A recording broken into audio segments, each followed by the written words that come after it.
like ate shit into Colorado, as funny as that is.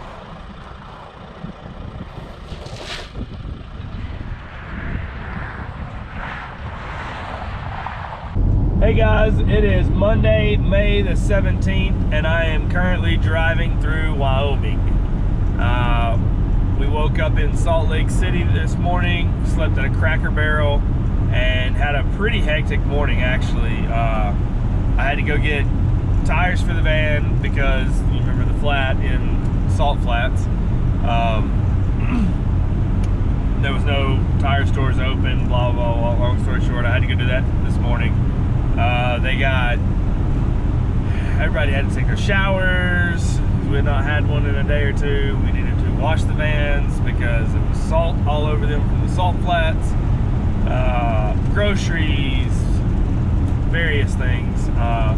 Jess took her toolbox off of the back of the bus because it was actually ripping the steel on it, so took it off and scrapped it. I think she had a time with that. She's having issues with her water pump, so it was kind of a stressful situation.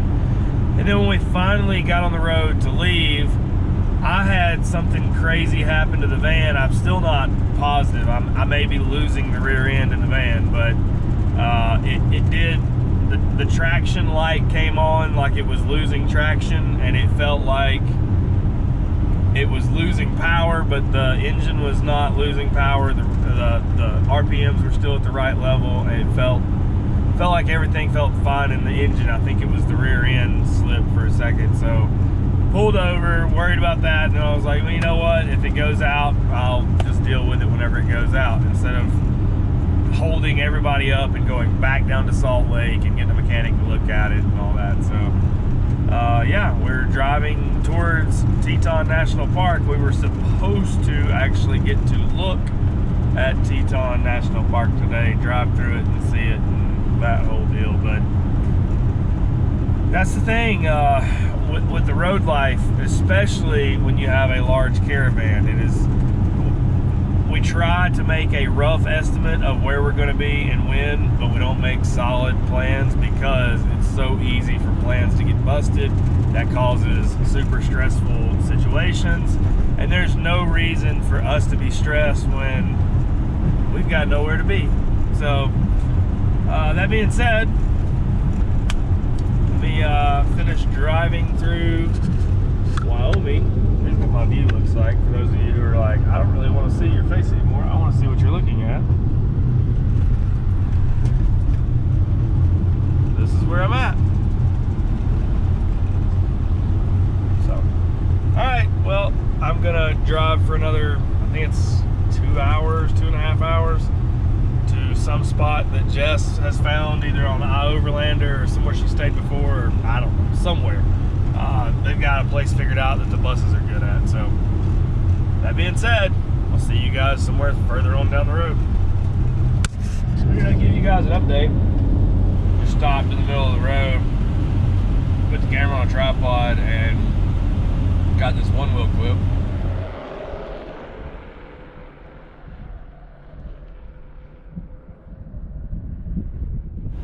That was pretty cool. So yeah, whole lot of nothing.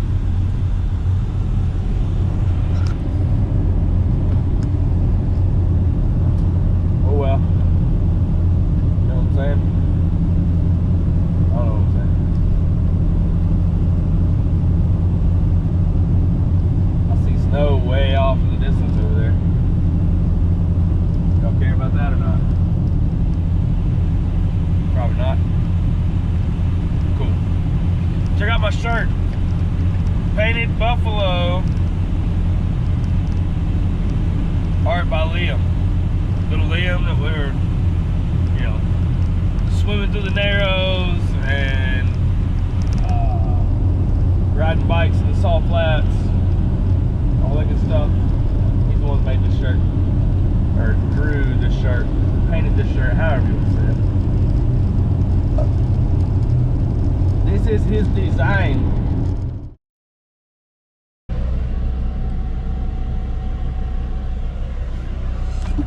So this is This is hard. I'm hoping that I can get through this with you guys without busting into tears again. But 2 days ago, whenever I was driving into Wyoming, I got the phone call from my sister that my father passed of a heart attack.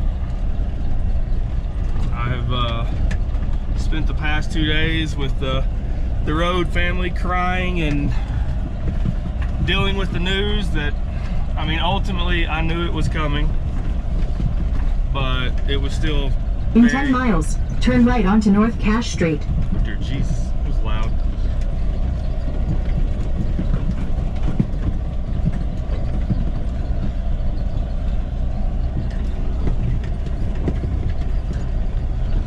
This isn't goodbye, this is I'll see you soon. No, my father passed of a heart attack. His blood sugar was way out of whack and his heart was overworking, and my mother went and checked on him. He asked for an inhaler because he was struggling to breathe, and I told her I thought he needed to go to the hospital because he needed oxygen, it sounded like, not just an inhaler. So she talked him into going to the hospital. He was put in the ambulance, and she said that he was coherent enough coherent and seemed fine enough that he was barking off orders as to how to lock the house up. But on the way to the hospital, he had a heart attack and didn't make it. So the adventures are being paused for a minute.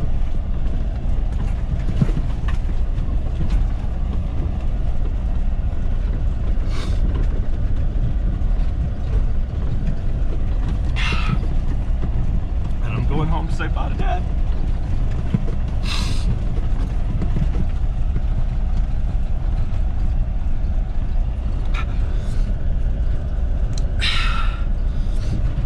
So I'll see you guys somewhere further down the road.